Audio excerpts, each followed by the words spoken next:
Dune, 1984.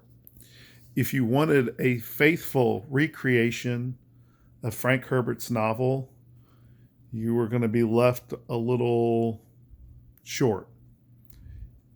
If you had seen Eraserhead and Elephant Man, which were David Lynch's two films that he had made other smaller projects prior to Eraserhead, but those were his two feature-length films at this point. If you were looking for something like that, like the next David Lynch film, you weren't going to get that. As I understand it, what happened with the production of Dune is David Lynch was promised a certain amount of screen time. Now, he had written and rewritten the script several times, and he wrote it with the understanding he would get like 3 hour film, which was not entirely uncommon back then. There were 3 hour movies, and so Dino De Laurentis was I don't know exactly how the finances work, but he financed the movie, and when he went to get it distributed, the distributor might have been, I don't know who it was, maybe Warner Brothers. That's a guess. They told him no go on 3 hours. It has to be like 2 hours and 15 minutes. And Lynch had been promised, and he went to Laurentis and said, this was a promise. And Laurentis had to be kind of cutthroat about it. It was like, nope, not going to happen. And apparently it's put a lot of tension in the relationship. But that's one of the reasons why this movie is strange. It actually wasn't David Lynch's idea to make the movie all that odd. It was, even though it's a strange movie because it doesn't always make sense. And now, if you've ever seen a Lynch film, you might go watch one of his movies and then watch Dune and go, well, they're both weird. What's the difference? Well, there is a big difference. Lynch has complete ideas. If you really hear him talk about these things, complete ideas that he wants to put into his movies. And in Dune, he didn't get that. It was full of incomplete ideas. When I was very young, I just studied David Lynch. I could have written a dissertation from memory on David Lynch. I knew everything about the guy. I didn't have anything else to live for. I wasn't a Christian. So I was kind of wanting to become a filmmaker. So I thought he was the ultimate filmmaker because he was so different. So reading about the situation with Dune always interested me because it was such... Well, I think one reason why I was interested in it is because I had a childhood memory. Okay, my dad just took us to a theater, and that didn't happen very often. And we saw Dune in the theater.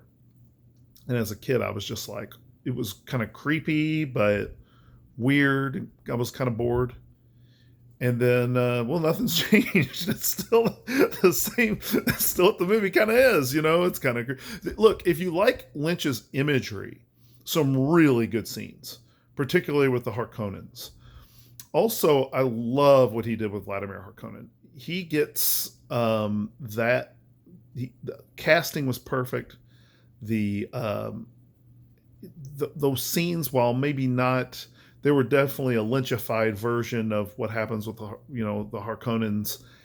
Man, it sets them up as both creepy, but also that Vladimir Hokkonen is kind of a coward and a little bit of a clown.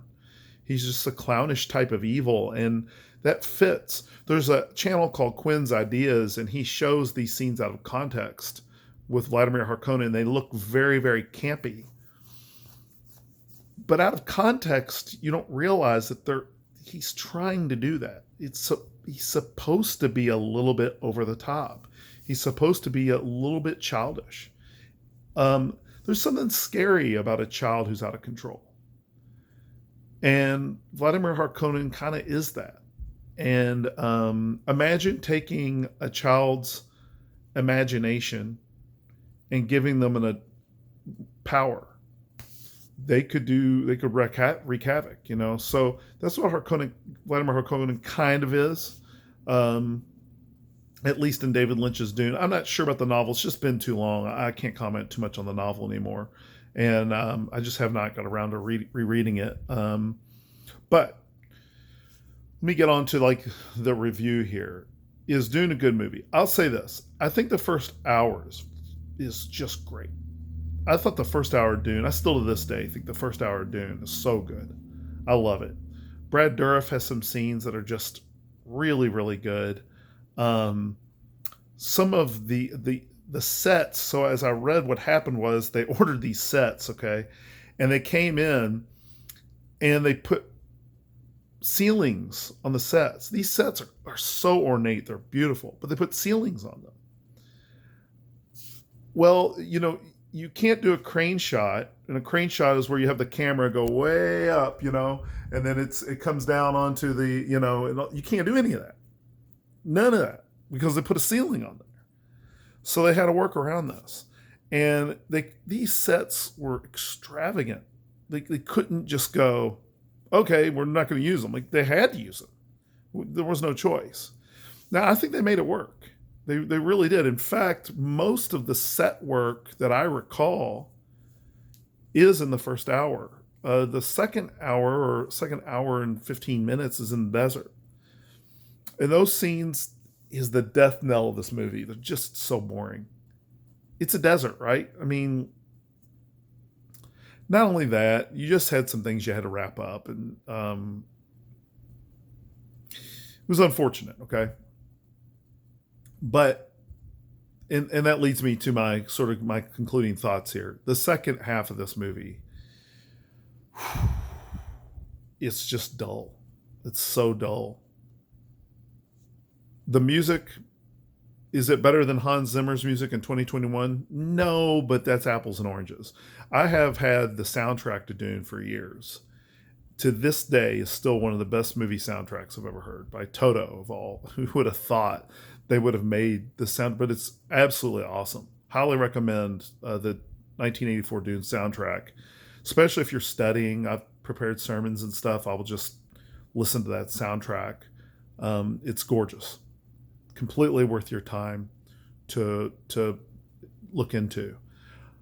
Should you watch Dune? If you're looking for a faithful recreation of Dune, no. Spoiler here, to make a compact film, the idea that Lynch came up with, which is a really good idea, by the way, is that the worms themselves are the spice. Now, this fits in with the long-term vision of Dune, because he talked about that the spice had mutated. It had mutation properties, right? So it mutated the Spacing Guild members, ultimately, if they spent a lot of time using the spice and were around it. And I think in one of the later books, Paul ultimately mutates into a worm. And if you look at the way Lynch did the way they did, it wasn't really Lynch that did it, but well, it was. Okay, whatever. The Spicing Guild members are becoming worms. So he was being consistent with that. It was very interesting. You can watch a YouTuber interview with Frank Herbert. He loved the movie. Thought it was great. Which just, I think he was being very gracious. I think he just enjoyed seeing his creation brought to life on the screen. Herbert was just to kind of offer some Christian perspective on this, just from my worldview, he was a humanist. And if you watch Herbert's interviews, he's fascinating, but he is a humanist. And you can see this come out in the film. It's a cautionary tale about messiahship and raising someone up to messiahship.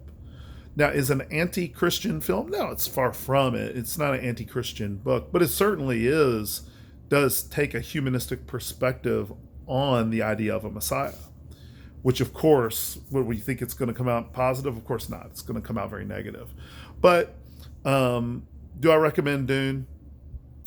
I'm going to give it. I'm going to give it 2 stars.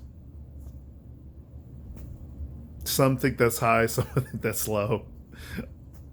2 stars is the best I can do.